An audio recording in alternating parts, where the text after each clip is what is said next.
Welcome back to Angie Pretty.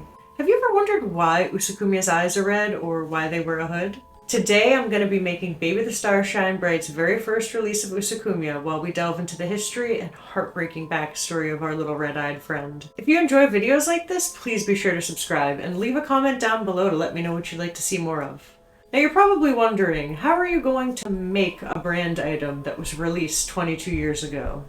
And to that I'd say, they don't call these Bibles for nothing. This particular pattern was released in Gothic and Lolita Bible 3 in the winter of 2001. You can find this issue, and probably all of the others, online for between $20 and $30. I would highly recommend it. It's got several invaluable patterns if you're looking into how to construct Lolita garments. As you can see from the pattern here, the original Usa was released without any storage space or straps. They were just a cut and dry teddy bear accessory. Baby was also kind enough to release their famous heart apron pattern in this issue. I plan on making my own rendition soon, so let me know if you'd like to see that. Being a woman on the go, I intend on adding a zipper pouch and straps to my Usakumya. Ideally, the pouch will fit more than just my phone. I already made a mock-up without the hood, and I'm absolutely in love with him. I've added a zipper pocket and D-rings to my mock-up as well. As I've gotten further in my sewing journey, I've realized how important it is to make mock-ups. But if you do a good job on your mock-up, you also just get to have two of the thing, so that's also nice. I'll probably make him maybe a Neko Kumya hood or maybe a boy Usakumya hood. The very first Usakumya was released in 2001, and it made its debut down the runway in the arms of the iconic model, musician, and jack of all trades, Moon Kana. And as you can see from this tiny little photo on the bottom right, people are absolutely losing their shit. Likely from Kana, but I'd like to think that Usakumya stole the show just a tiny bit. This Usakumya was just an accessory bear. He has no straps, no function beyond companionship.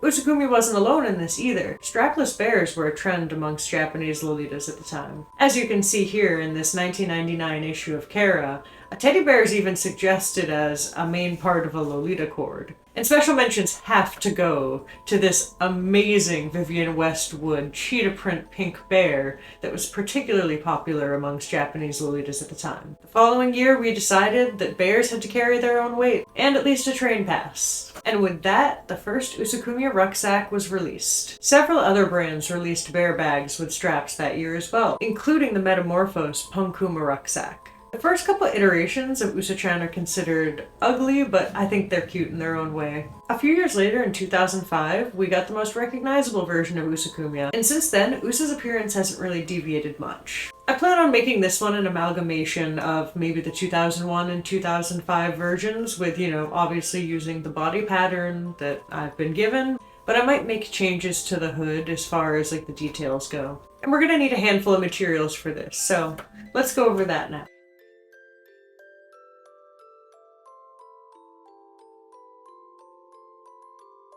I've already copied, cut out, and traced all of my pieces. A few of these pieces have instructions to sew darts into them, so I'll start by grabbing all those pieces and doing that now. One thing that's incredibly important when you're sewing fur, and honestly in sewing in general, is pinning.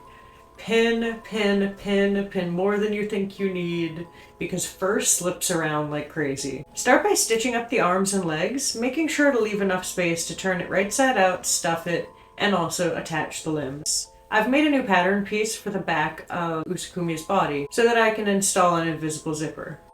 This is the first time I've ever used this zipper foot, so hopefully I'm using it right. I'm very carefully using my seam ripper to expose the zipper underneath. I realized way too late into this project that I had missed a step, but this is where you should install those D-rings. One up top and one on either side of the tail. Next, let's stitch up the sides of Usa's body so we can attach our properly prepared back piece. And since this back piece already has a zipper installed, I don't need to leave any space for turning it right side out again. I can sew it all the way around and then turn it inside out cleanly using the zipper. For this project, I ransacked an 18 by 18 pillow that was lying around my house, and I ended up using most of it. I could probably make some little stuffy keychains or something with the leftovers. While I stuff all of these pieces we've made so far, I want to delve deeper into the touching and emotional backstory of Usakumya. You're going to want to get yourself some tea and a box of tissues for this one. Deep Deep in the forest of a faraway land lived a stylish little bear. On a sunny afternoon, the little bear happened upon a very long-eared bunny. In that moment, his heart was stolen by those lovely ears. The little bear wanted nothing more than a pair of long ears. Thinking he too could have long ears, the little bear sat in front of the mirror and tugged on his round ears until they became red.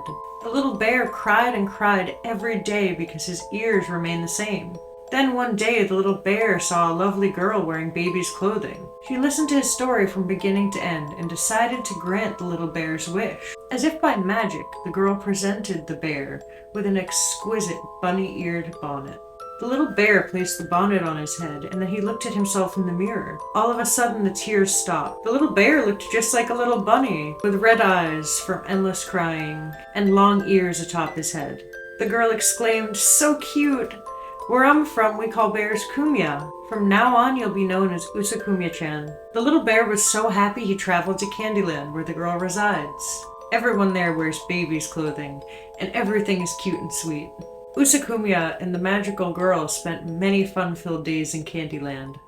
After the first time reading this, I was teary-eyed and I had completely fallen in love with our little red-eyed friend. The story is one of triumph and radical self-expression, about how you should always stay true to how you feel inside, and the story resonates with me for so many reasons, but I think it really cuts down to the core of why Lolitas do what we do. This fashion allows us to express ourselves so loudly that you can see who we are from half a mile away. For a lot of us, the fashion is a refuge, an armor we use to shield ourselves from the harsh world, or from our own insecurities. But that's enough sentimentality for one day. Let's finish up Usakumya. Next I'll start focusing on the head by sewing the two faced sides together from mouth to nose. Next I'll match up the center of the nose and pin it all together so that I can sew it into place. I've modified the pattern to include bear ears to follow the canon of Usakumya's story. It's strange that they didn't include them, because as you can see from this clip of Kamikaze girls, they were always under there. After stuffing the head, I'll gauge where the eyes should be and embroider the nose on. Now that I have all my pieces made, I'm going to focus on attaching them. I've got these limb toggles here. They were very inexpensive and easy to use. And I'm using an awl to make the holes for the pins. Once I've gotten the toggle ready inside the body, I can use my awl to make a hole in the limb I'm going to attach here.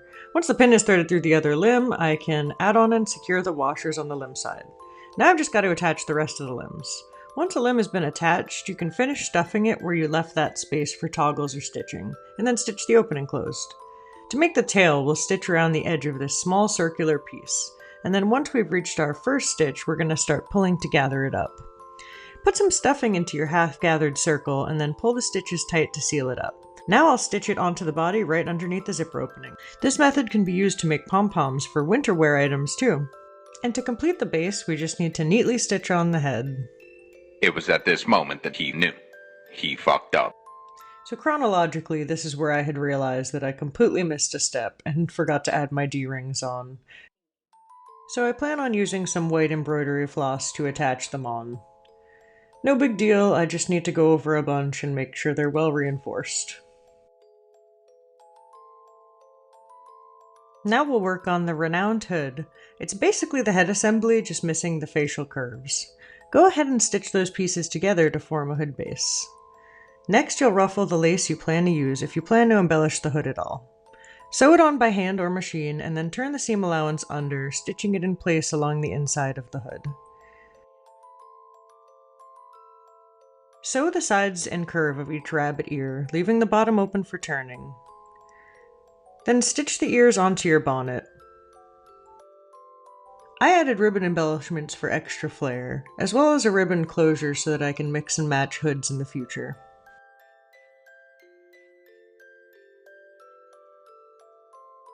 Now for the finishing touches. I'm going to sew in my pouch pocket and make my straps. The pocket is really nothing special, and if you want a more in-depth tutorial, there are a million on YouTube that you can watch. I'm just tacking it in on the inside of the zipper. The straps are also really easy. I have a bunch of purse straps around the house that I use to reference how the assembly goes together. You want to start with your slide buckle, attaching whatever tape you're using as your strap to the center of the slide buckle. Then after that, you want to put one of your hooks onto the strap assembly.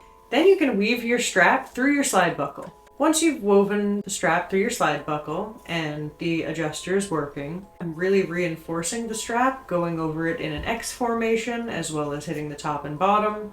And with that, we have a complete Kumya with some modern flair. I'm very happy with how he came out. But I think in the future, either get better fur or maybe do the pocket with a matching color to whatever the fur is, because I think the pink is really standing out, kind of making his back look a little like, I don't know, weird. But overall, I'm really happy with how the project came out. And if you don't like him, don't talk to me or my son ever again. I, for one, am very happy with how these two turned out, and in the future I might look into making some more of my own plush bags. This was a great experience, and I learned so much. Thanks for tuning in to another video on my channel. Leave a comment and let me know if you liked this, or what other kind of stuff you'd like to see. Oh my god.